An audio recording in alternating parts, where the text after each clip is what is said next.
కొన్ని విషయాలు నేను రాజమండ్రి డిసెంబర్ 1 ఇస్తామా జరిగితే అక్కడ పర్మిషన్ తీసుకుని వెళ్ళానండి. అక్కడ మా అమ్మాయి కూడా ఉంది, అమ్మాయిని చూడడానికి పర్మిషన్ తీసుకుని ప్రోగ్రామ్కి వెళ్ళాను. అక్కడ అదే డిసెంబర్ 1న కార్యక్రమంలో ఇస్తామా చాలా బాగా జరిగింది. అన్ని ప్రోగ్రామ్లు చాలా హైలైట్గా జరిగాయి అన్నమాట. కొన్ని ప్రభావాలు నాలో జరిగినాయి, కొన్ని ప్రభావాలు వారు చెప్పినవి నేను నోట్ చేసుకున్నాను. ఇన్షాల్లా మీకు వినిపిస్తాను, వినండి. ఎప్పుడే మీరు గొప్ప అద్భుతమైన ప్రసంగం షరీఫ్ గారు విన్నారు. ఇంతకుముందు ఇప్పుడు మనం వినలేదని ఆ ప్రసంగం, అద్భుతమైన ప్రసంగం ఇప్పుడు వినలేదన్నమాట. మంచి విషయాలు మనకు ఆయన గ్యాదర్ చేసి చెప్పారు. నిజంగా చెప్పాలంటే ఆ డేట్ గురించి నేను చాలా ఉత్సుకతో ఉన్నాను. ఆ డేట్ ఎప్పుడు వస్తుందా అని చాలా గ్యాప్ వచ్చింది మా అఫ్ఘానిస్తాన్కి. నేను చాలా ఉత్సాహంతో ఉన్నాను అన్నమాట. ఎప్పుడు వెళ్దాం అని. తీరా వెళ్ళినప్పుడు అక్కడ ఒక సుందరమైన దృశ్యాలు చూసాం మేము. అక్కడ మనందరూ కూడా వెళ్ళాం కాబట్టి సభ్యులు చాలా సుందరమైన దృశ్యాలు చూసాం. మొన్న వచ్చిన కార్యకర్తల ఇస్తమాలో తంజీమ్ ఇస్తమా చెప్పడం జరిగింది. సభ్యులు అమ్మ మీరు సభ్యులైతే ఇలాంటి ఇస్తమాలు వెళ్ళొచ్చని నేను చాలా మంది కోరడం జరిగింది. ఆ ఇస్తమా ప్రాంగణంలో చేరేసరికి అద్భుతమైన దృశ్యాలు కనువిందు చేశాయి. నిజానికి మా టెంట్లో చేరడానికి అక్కడ ఆటోలు ఏర్పాటు చేశారు. అయినా మేము ఆటోల గురించి ఎదురు చూడకుండా ఆనందంతో నడిచే వెళ్ళిపోయాం. చాలా దూరంగా లాస్ట్ ఇచ్చారు మాకు ఆంధ్రాని, చాలా లాస్ట్ ఇచ్చారు. అయినా వెళ్ళిపోయాం. ఆ తర్వాత తెలుసుకున్నామంటే ఆటో కూడా ఏర్పాటు చేసినట్టు.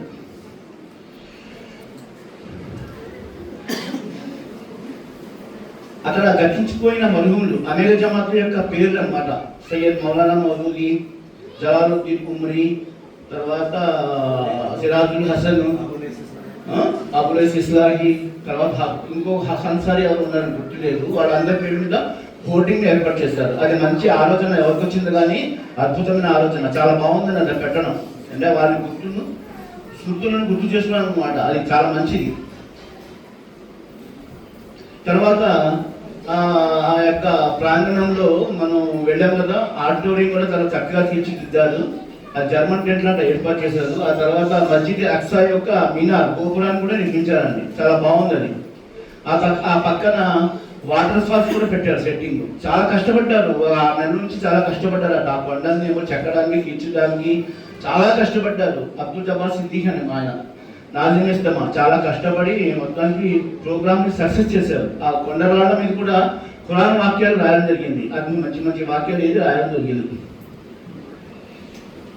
తర్వాత ఇందులో ఆ గోపురం ఏర్పాటు చేసిన కారణం ఏంటంటే పాలస్తీనియన్ యొక్క త్యాగాలను గుర్తు చేయడానికి, వాటిని మనం ఆదర్శంగా తీసుకోవడం అనమాట. అదన్నీ ఏర్పాటు చేశారు.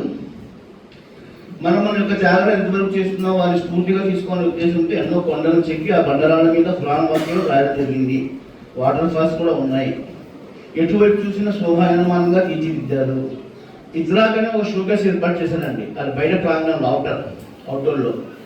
ఇద్రాక్ అంటే తెలుసుకోవడం అర్థం. అది అరబీ పదం. ఇద్రాక్ అంటే తెలుసుకోవడం అని అర్థం. జమాత్ ఇస్లామీ యొక్క పాలసీ ప్రకారం ఏదైతే కృషి భారతదేశంలో జరుగుతుందో, ఏదైతే కొత్త విధానాలు జరుగుతున్నాయో, నిర్మాణాత్మకమైన పనులు జరుగుతున్నాయో దానిని స్టాల్స్ రూపంలో కూడా ప్రదర్శించడం ఈ కార్యక్రమం యొక్క ముఖ్య ఉద్దేశం. ఇద్రాక్ యొక్క దానిని ఉద్యమ ప్రదర్శనని భావిస్తూ అక్కడ ఆ కార్యక్రమం జరిగింది. దానిలో ప్రత్యేకత ఉంది. మనలో ఏమైతే ఆలోచనలు, ఆశయాలు, లక్ష్యాలు ఉన్నాయో దానిని ఆచరణాత్మక ప్రదర్శనలు అక్కడ ఏర్పాటు చేయడం జరిగింది.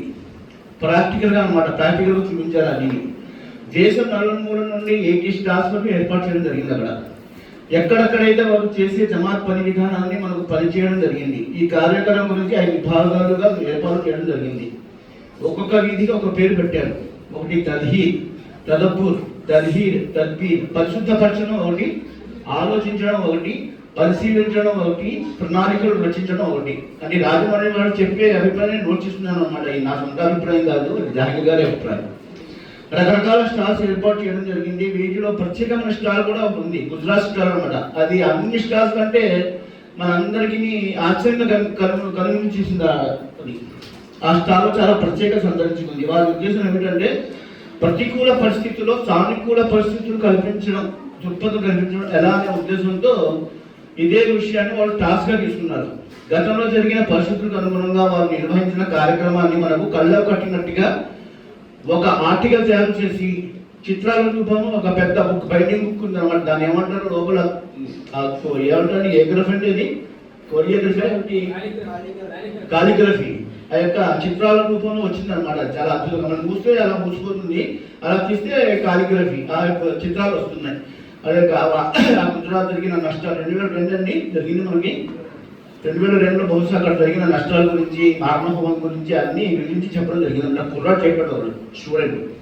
సో ఇది చాలా ఆలోచనాత్మకంగా ఉంది. ఇది యూట్యూబ్లో కూడా వచ్చేసిందండి, కావాలంటే మనం కూడా చూడొచ్చు. అది నేను చెప్పిన ప్రోగ్రామ్. ఇక బెంగళూరులో బాగా ఏర్పాటు చేసిన ఆటోలో దావా కార్యక్రమం గురించి అద్భుతమైన మెసేజ్ ఇచ్చారు వాళ్ళు. ఇక్కడ కూడా మనం కూడా దావాపురంలో ఆటోలో స్టిక్కర్స్ అన్నిటితో చేస్తుంటాం. వాళ్ళు ఏం చేశారంటే ఆటోలోనే పాకెట్స్ ఏర్పాటు చేశారు. పాకెట్స్ దాని మీద బుక్స్, పాంప్లెట్స్ అన్నీ ఇచ్చి వచ్చే కస్టమర్కి, ప్యాసింజర్కి దాని ధర్మం గురించి చెప్తారు అనమాట. కొన్ని బుక్స్ ఫ్రీగా ఇస్తున్నారు, ధర్మం గురించి చాలా చక్కగా చూస్తున్నారు, చెప్పే విధానం కూడా చాలా బాగుంది అని గురించి చెప్పారు వాళ్ళు. ఇక జార్ఖండ్ రాష్ట్రం యొక్క ఒక స్టాల్ నేను సందర్శించాను. నేనంటే ఆయనే. అక్కడ ఇద్దరే వ్యక్తులు ఉన్నారట. ఒకరు మౌలానా గారు ఉన్నారు, లోపల ఒక స్టూడెంట్ ఉన్నారండి. ఆ స్టాల్ బయట ఒక మౌలానా గారు ఉన్నారు, ఒక స్టూడెంట్ ఉన్నారు. వాళ్ళు చెప్తున్న విషయం ఏంటంటే మొత్తం జార్ఖండ్ రాష్ట్రంలో ఉత్తరాంచల్లోనే ఒక జమాత్ శాఖ ఉంది. ఆ శాఖలో కేవలం 3 సభ్యులే ఉన్నారు.